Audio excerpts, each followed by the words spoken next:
જામનગરના મ્યુનિસિપાલિટી કોર્પોરેશનના અધિકારીને માર્ચ મહિનાના 26 તારીખ આસપાસ એક બનાવ બનેલો હતો.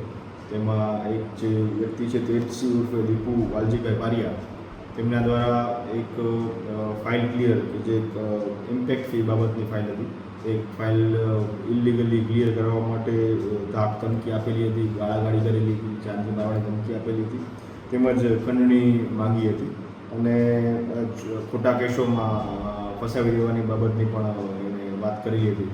આ તમામ બાબતનો ગુનો Jamnagar city A division police સ્ટેશનમાં નોંધાયો હતો, જેની તપાસ ચાલતી હતી. જેમાં જે આરોપી હતો તેજસી ઉર્ફે દીપુભાઈ વાલજીભાઈ પારિયા, એમની ગઈકાલે સાંજના સમયે અટક કરવામાં આવેલ છે અને તેમને આગળના રિમાન્ડ માંગવા બાબતની તજવીજ ચાલુ છે. કેસ તે બાબતની તપાસ ચાલુ છે. આપણે ગુરુ ગુનાહિત ઇતિહાસ બાબતની તપાસ ચાલુ છે. ના એ બાબત